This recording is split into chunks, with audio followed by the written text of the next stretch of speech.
Selamat berjumpa kembali. Pada sesi ini kita akan belajar tentang skewness dan kurtosis.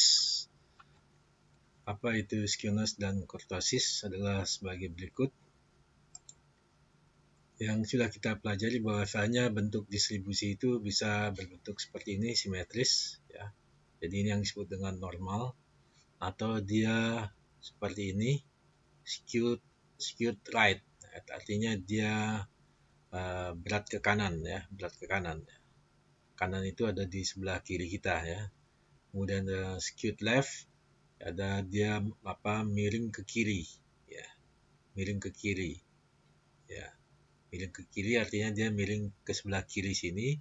Kalau ini miring ke sebelah kanan, ya, sebelah kanan. Jadi miring sebelah kanan, ini miring sebelah kiri. Oke. Kemudian ini yang disebut dengan skewness. Ya, jadi data itu ada dua macam, ada yang miring ke kiri, miring ke kanan. Ya. Nah, kemudian data itu juga ada yang bentuknya datar atau ada puncak. Ini yang disebut dengan kurtosis. Ya. Jadi ini adalah kurtosis. Ya. Ada yang kurva yang B ini dia mempunyai puncak, sedangkan kurva yang A ini lebih datar. Nah, untuk kemiringan suatu data atau distribusi itu bisa dilihat dari nilai mean, median, dan mode yang sudah kita pelajari, ya. Kalau mode itu adalah data yang terbanyak frekuensinya, kemudian median itu data yang ada di tengah-tengah, kemudian mean itu adalah nilai rata-rata. Jadi kalau nilai mean-nya posisinya seperti ini, artinya dia lebih besar daripada median dan mode, maka ini bisa diperkirakan bahwasanya ini adalah skewed to the right, ya, artinya dia miring ke kanan, ya, miring ke kanan. Tapi kalau dia datanya seperti ini, moodnya ada di sebelah kiri, moodnya lebih kecil daripada nilai min-nya, ya, moodnya lebih kecil daripada nilai min-nya, maka data ini adalah miring ke kanan, ya, miring ke kanan. Ya, jadi ini miring ke kanan, ini adalah miring ke kiri, ya. Oke, atau ini yang kita sebut dengan skewed positif. Ya, skewed positif ini adalah skewed negatif, ya. Jadi kalau skewed positif itu artinya miring ke kiri, skewed negatif adalah miring ke kanan, ya. Oke. Nah, secara umum seperti ini, ya. Kalau normal itu artinya simetris, kalau dia negatif dia miring ke kiri, kalau positif adalah miring ke kanan. Oh, sorry, balik. Kalau negatif dia itu miring ke kiri, kalau positif itu miring ke kanan, ya. Oke. Nah, untuk menghitung kemiringan kurva itu dengan cara Pearson dan juga bisa juga dengan momen matematis.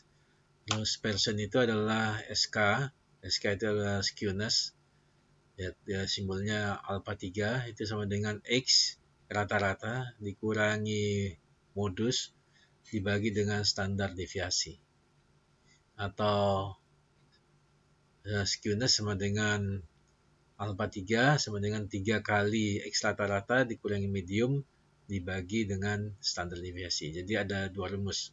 Dia bisa dengan memakai ada unsur modus atau unsur median. Kalau data dalam bentuk tabulasi atau dalam bentuk frekuensi, yang sudah dalam bentuk frekuensi, maka skewness-nya adalah sigma, penjumlahan dari frekuensi dari kelas interval dikalikan dengan XI. XI adalah nilai tengah dari interval dikurangi dengan X rata-rata pangkat 3 dibagi dengan N, jumlahnya data, kemudian dikalikan dengan standar deviasi pangkat 3. Nah, kedua-duanya Pearson atau momen matematis. Ini jika skewness-nya lebih besar dari 0,1, dia dikatakan condong ke kiri atau miring ke kiri, atau ya condong ke kiri. Kalau dia sama dengan 0,1 berarti dia normal. Kalau dia lebih kecil dari 0,1 berarti condong ke kanan atau skewed negatif. Ya. Nah, contohnya di sini adalah kelas interval. Di sini ada kelas interval, data dalam bentuk kelas interval, frekuensinya, kemudian nilai tengahnya. Nilai tengah itu adalah di sini 10 tambah 19 bagi 2 ya. Nah, kemudian 20 tambah 29 bagi 2, 24,5. Oke, ini datanya. Kemudian dari data ini kita hitung ya, untuk menghitung nilai skewness, ukuran kemiringan dari kurva, paruh intervalnya P interval itu adalah data terendah 10 ya, ditambah ini 10 ditambah 109, kemudian dibagi 2 itu adalah 59,5. Kemudian kita hitung modusnya, modus untuk kelas interval. Modus untuk kelas interval yaitu modus itu adalah nilai, di sini ada frekuensi terbesar ya. Di sini kelas interval 30 sampai 39. Berarti titik awalnya adalah 29,5. Ya, titik awalnya 29,5, di sini 29,5 ditambah P-nya itu adalah kelas intervalnya. Kemudian 8 ini dapat dari mana? 8 ini adalah dari sini, dari 12 dikurangi 4 ya. 12. Jadi frekuensi yang modusnya dikurangi dengan frekuensi sebelumnya 4, itu sebagai B1. Kemudian B atau B1 ya, sama dengan B1 ditambah 6. B2-nya adalah di sini 12 dikurangi dengan frekuensi yang sesudahnya ya. Jadi 6 ya. Oke. Sehingga kita dapatkan di sini adalah 35,21. Midpoint-nya yang mempunyai frekuensi tertinggi ya, midpoint-nya yang frekuensi tertinggi. Frekuensi tertinggi itu ada di sini 12, midpoint-nya adalah 34,5. Oke. 34,5. Kemudian selisih modusnya itu adalah P in itu 59,5 dikurangi dengan modusnya 35,21 itu sama dengan 24,29. Nah, titik tengah kurva TK itu adalah 59,5 dikurangi dengan 34,5 dibagi 2 sama dengan 47 ya TK. Maka SK-nya atau skewness-nya itu adalah P-in itu adalah 59,5 dikurangi MO modus 35,21 dibagi dengan TK 47. Jadi ini hasilnya adalah 24,29 bagi dengan 47 sama dengan 0,52. Nah, karena 0,52 lebih besar dari 0, maka diartikan kurva cenderung condong ke kiri ya. Jadi kalau kita lihat di sini rumusannya, kalau dia lebih besar dari 0,1 maka kurva condong ke kiri ya. Oke. Jadi kesimpulannya dia condong ke kiri. Ya, condong ke kiri artinya dia miring ke sebelah kiri ya. Oke. Nah, itu tentang skewness. Gambarnya seperti ini ya. Kemudian jika dikai data seperti berikut ini ya. Data seperti berikut ini dalam kelas interval, ini data yang lain lagi ya. Ya. Ini di mana jumlah frekuensi adalah 94 ya. Maka hitungannya seperti ini. Ini frekuensinya, kemudian ini adalah nilai tengahnya. Yang ini adalah nilai tengahnya. Kemudian ini frekuensi kali nilai tengah. Ya, frekuensi kali nilai tengah. Ya. Maka jumlahnya adalah 4,513.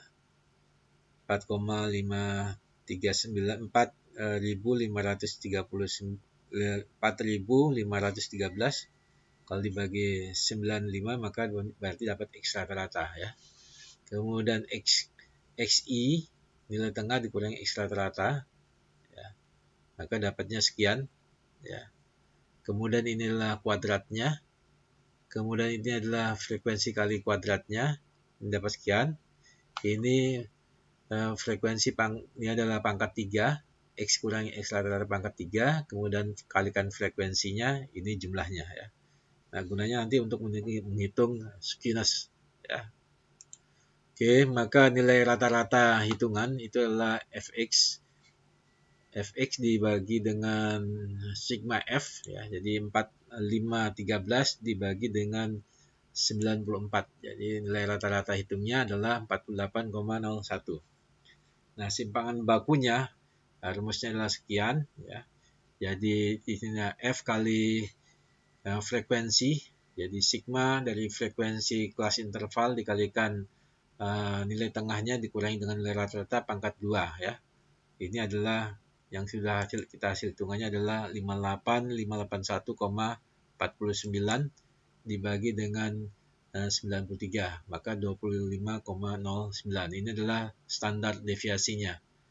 Kemudian untuk modusnya, untuk nilai modusnya adalah nilai dengan frekuensi terbanyak ya. Frekuensi terbanyak ini adalah di sini ada 20, diawali dengan 29,5 ya. Dengan 29,5 diawali dengan 29,5 di sini berarti modusnya itu adalah 29,5 ditambah P-nya berarti intervalnya ini adalah 10. 20 ini 5-nya B1-nya. B1-nya dapatnya dari mana? Dapatnya dari sini 20 dikurangi 15. Kemudian B2-nya 20 dikurangi 20 kurangi 15, 5. Kemudian 20 dikurangi 12, 8. Ya, itu B2-nya ya. Sehingga kita dapat di sini 33,35 untuk modusnya.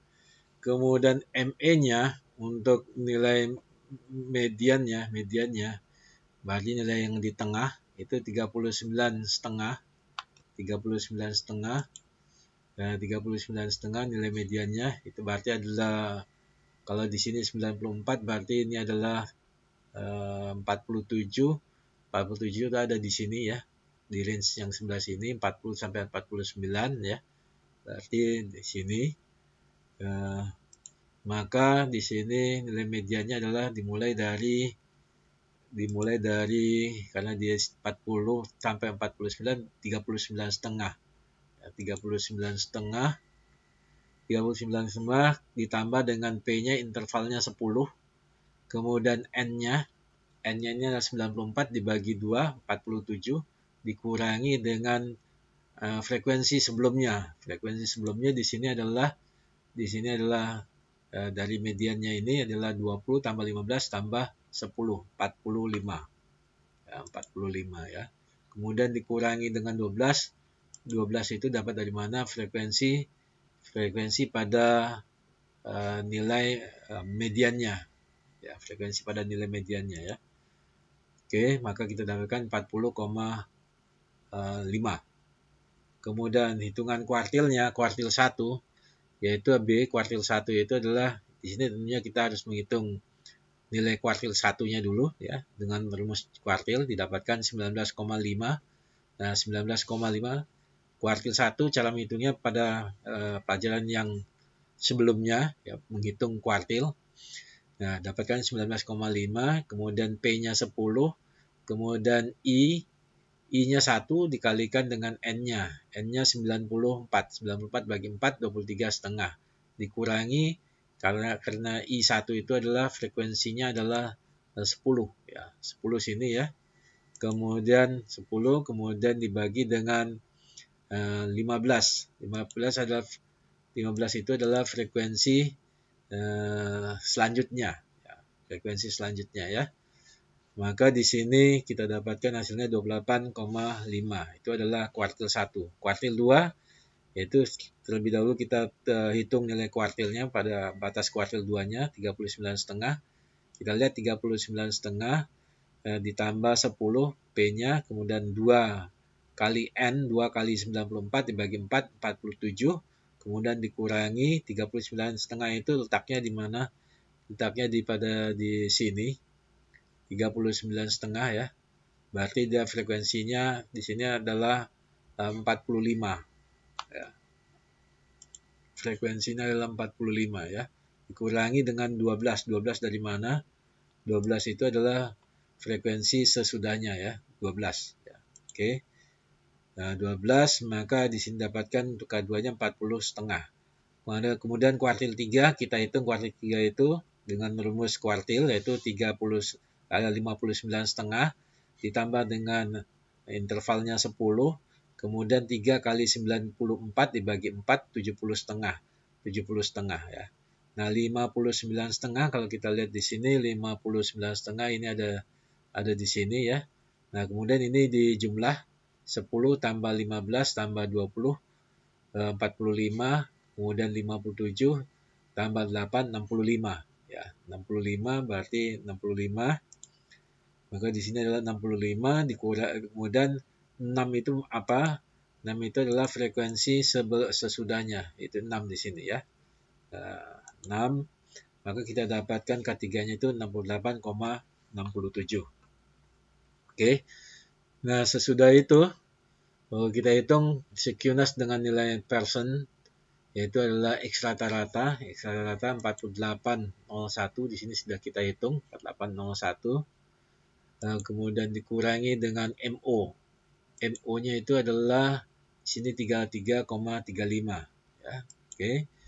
Kemudian dibagi dengan standar deviasi. Standar deviasi kita hitung sini 25,09 ya. Maka kita dapatkan di sini adalah 0,58. Karena dia lebih besar dari 0,1 maka dia miring ke kiri ya. Jadi bisa 0,1 dia miring ke kiri.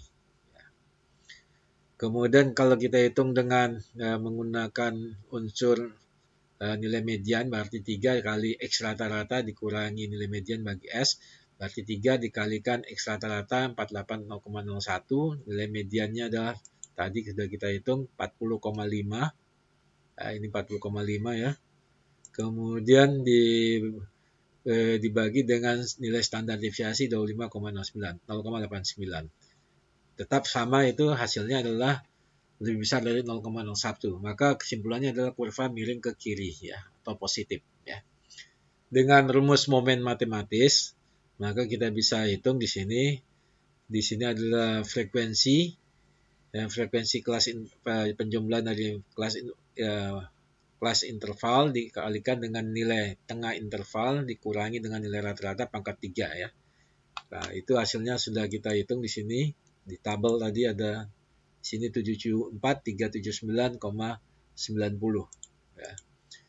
Nah, 90 dibagi dengan N-nya 94, kemudian dikalikan standar deviasi pangkat 3, hasilnya 0,22.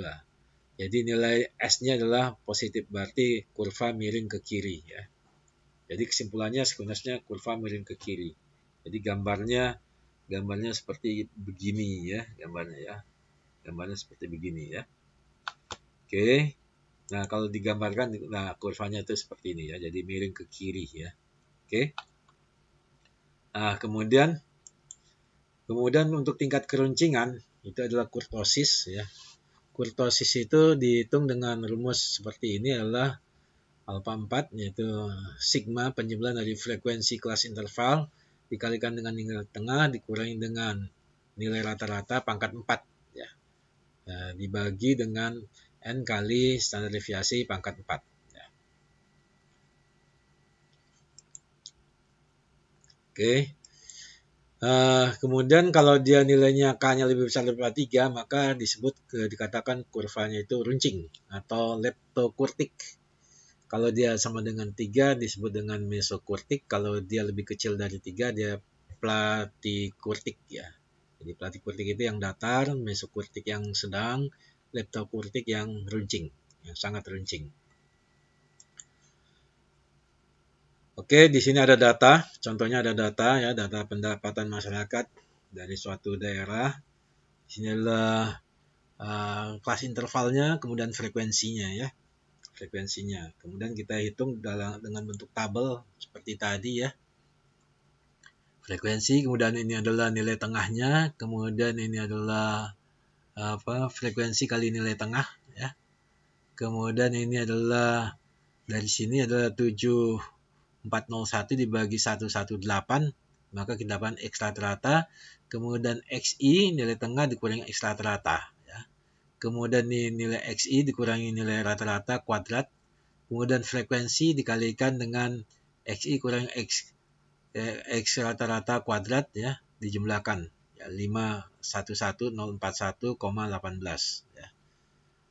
Ya, kemudian di sini adalah ini adalah XI dikurangi X rata-rata pangkat 4, kemudian frekuensi pangkat 4 ya, pangkat 4 ya, pangkat 4, pangkat 3 ya, pangkat 3, kemudian yang ini adalah pangkat 4 ya. Oke, untuk nilai rata-ratanya maka tadi di sini 7401 dibagi 118 mendapatkan 62,72 ya, 62,72, maka simpangan bakunya frekuensi X dikurangi X rata-rata kuadrat dibagi dengan N-1 ya, berarti ini 511.043,18 bagi 117, karena ini 108 dikurangi 1 ya, 66,09. Maka kurtosisnya adalah di sini adalah yang pangkat 4 itu ada di sini 2994 ya, dibagi dengan N-nya 118 dikalikan dengan standar deviasi pangkat 4. Kita dapatkan 1,33. Nah, karena 1,33 lebih kecil dari 3, maka kurva itu datar. Nah, kalau datar dia kita namakan sebagai platykurtic ya. Oke, demikian. Jadi demikianlah cara untuk menghitung skewness dan menghitung kurtosis. Semoga bermanfaat.